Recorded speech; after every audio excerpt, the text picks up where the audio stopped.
Bismillahirrahmanirrahim. Assalamualaikum warahmatullahi wabarakatuh. Selamat pagi, salam sejahtera bagi kita semuanya. Om Swastiastu, Namo Buddhaya, salam kebajikan. Yang saya hormati para Menteri Kabinet Indonesia Maju, yang saya hormati Bapak Ibu, para Gubernur, dari 34 provinsi yang hadir secara virtual pada pagi hari ini. Ratas hari ini secara khusus saya kembali mengundang Bapak Ibu para Gubernur untuk menyamakan frekuensi agar gerak kita mulai dari pemerintah pusat, para menteri, para gubernur, dan tentu saja para bupati dan wali kota, bahkan sampai kepala desa, betul-betul sebuah langkah yang cepat, pergerakan yang semakin efektif, itu yang kita harapkan.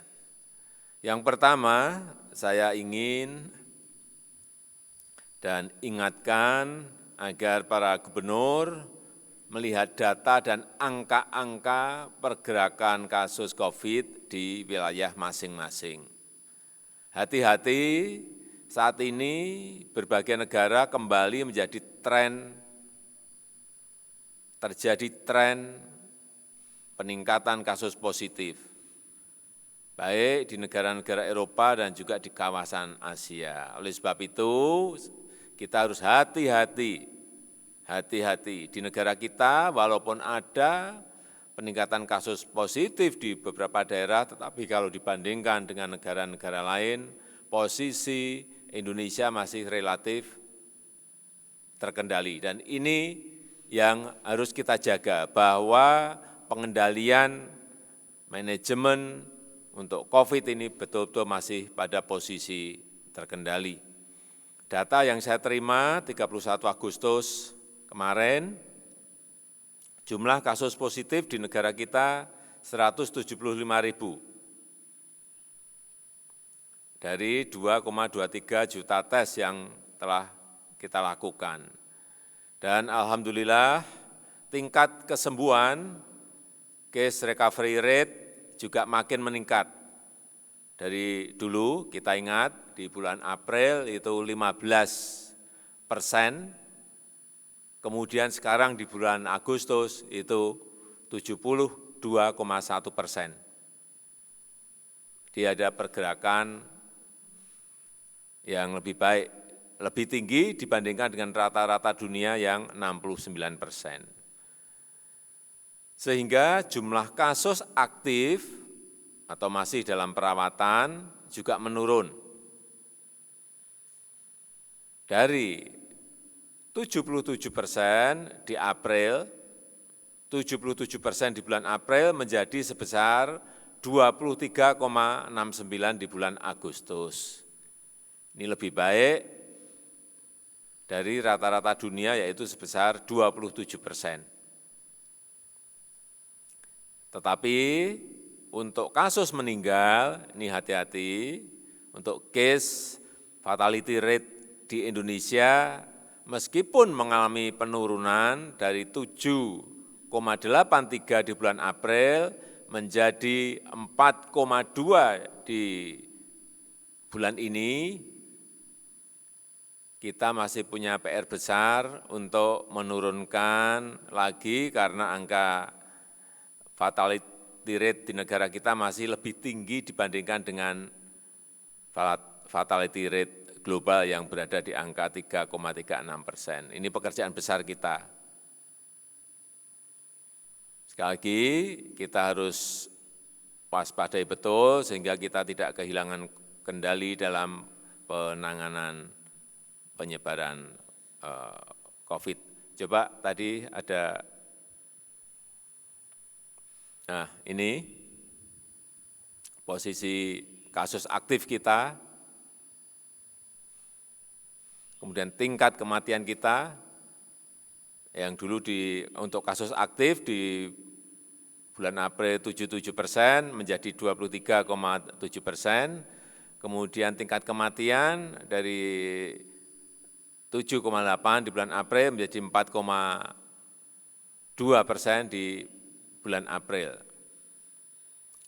Kemudian juga ini perkembangan kasus harian per hari kemarin 31 Agustus, jumlah kasus aktif ini masih 41.420 atau 23,7%, kemudian penambahan kasus positif per hari kemarin 2.743, dan ini yang kita patut bersyukur bahwa jumlah kasus yang sembuh ini sudah 72,1% atau 125.959, dan jumlah kasus meninggal 7.417 atau 4,2%. Kalau kita lihat perkembangan yang ada, ini untuk kasus positif tingkat nasional, untuk persentase kematian, saya kira kita di bulan April angkanya tinggi, kemudian menurun, di bulan Agustus sudah berada pada posisi 4,27%. Ini yang harus kita upayakan terus agar persentase kematian semakin hari semakin baik. Kemudian juga persentase kesembuhan, coba kalau kita lihat di bulan Maret itu masih sangat rendah sekali, tetapi di bulan Agustus kesembuhan kita sudah mencapai 72,17%. Ini yang patut kita syukuri.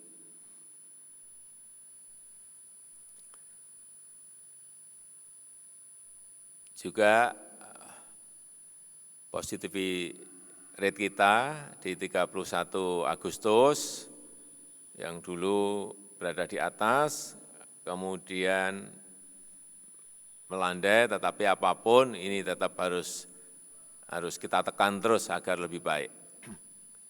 Dan ini ingin saya sampaikan mengenai perkembangan COVID di Indonesia per provinsi. Kita bandingkan untuk per hari kemarin 31 Agustus. Saya kira marilah kita lihat baik jumlah kasus, kemudian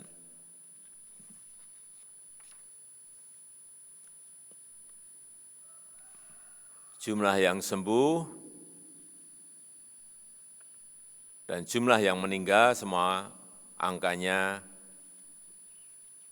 datanya kita miliki harian.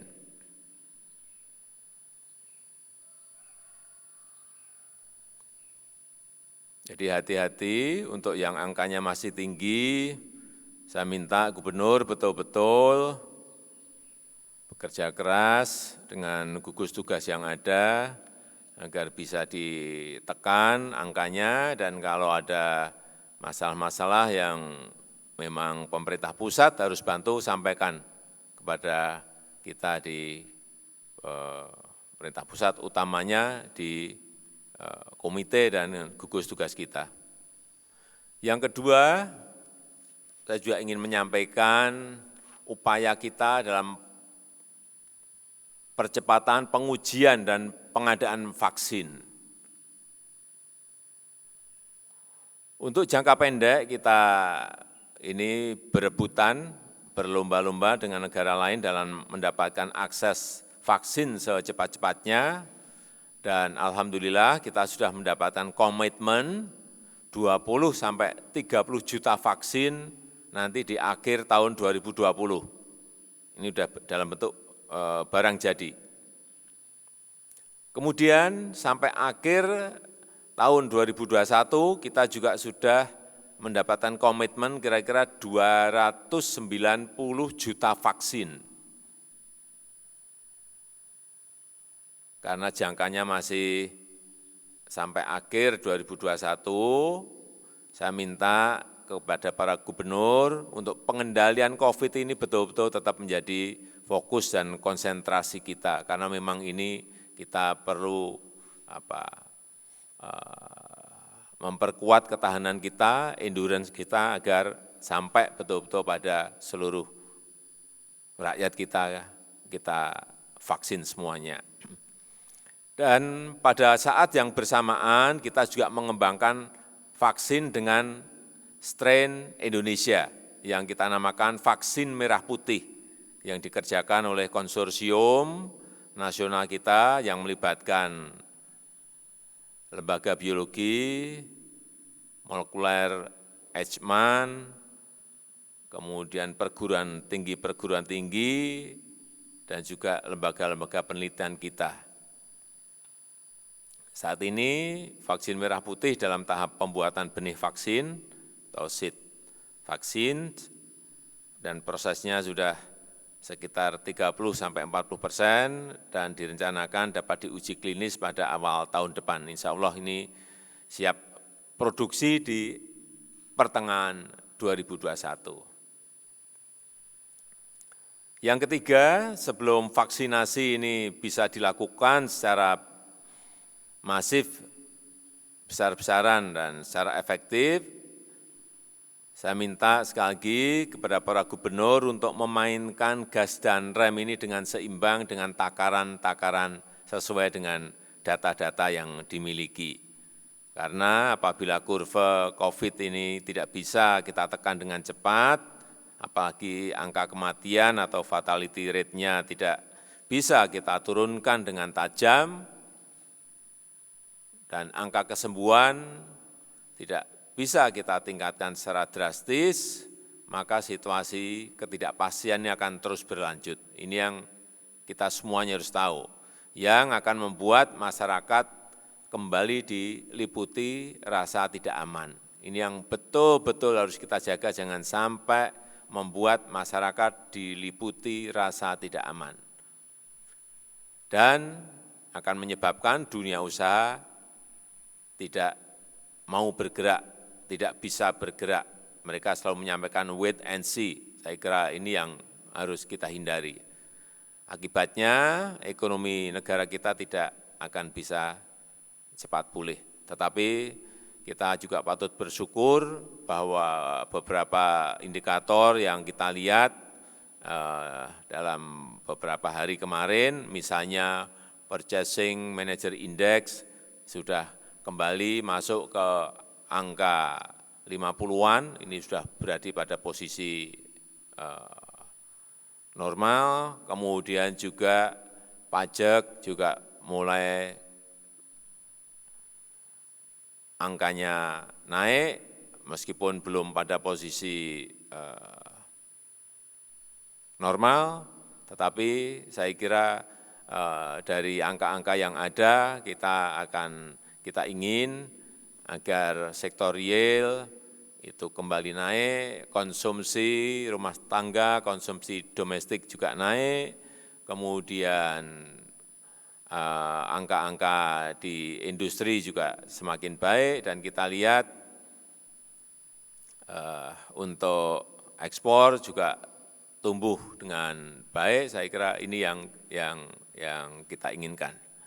Karena itu, sekali lagi saya ingin para gubernur yang berkaitan dengan jaga jarak, cuci tangan, tidak berkerumun, tidak berdesakan, harus diulang-ulang terus.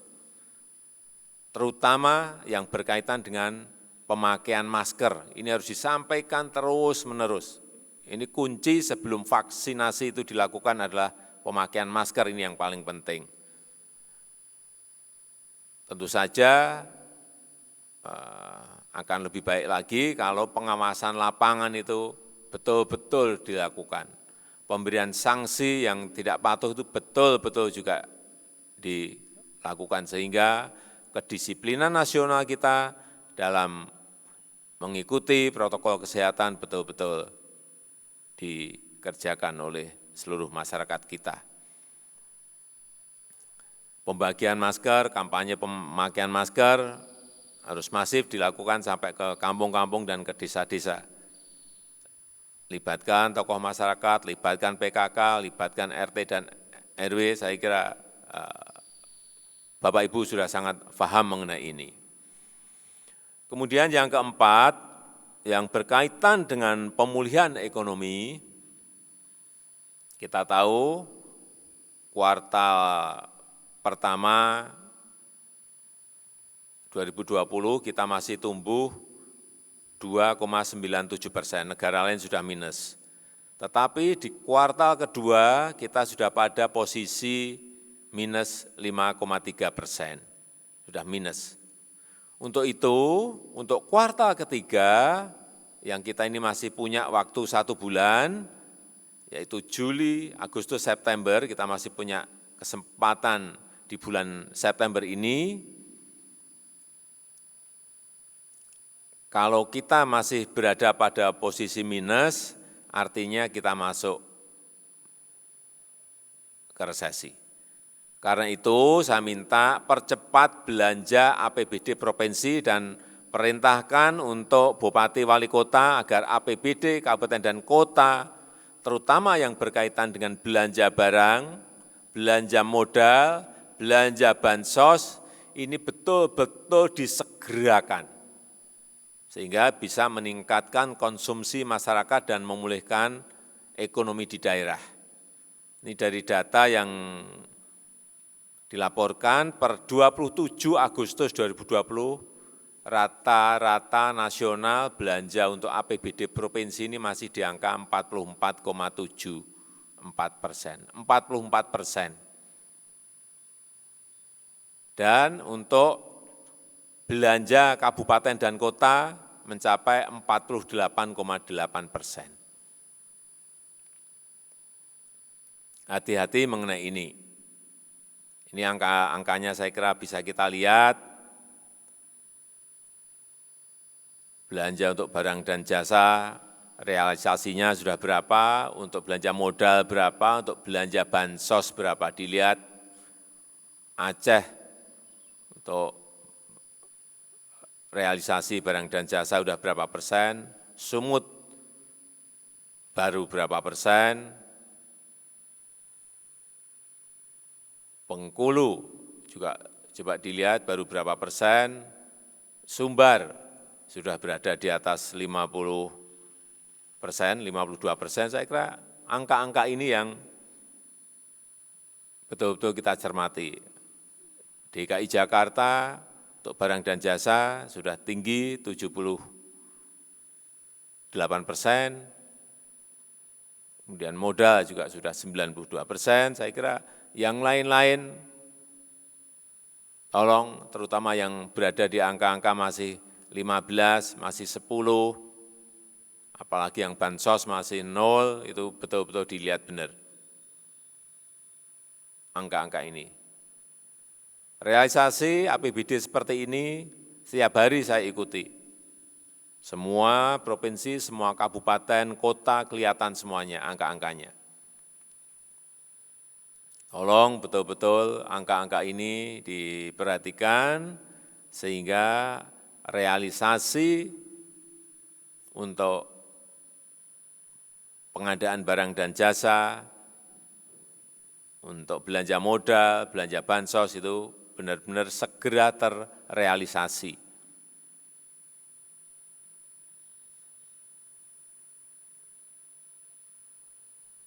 Kemudian saya juga ingin menampilkan yang berkaitan dengan pertumbuhan ekonomi di setiap provinsi.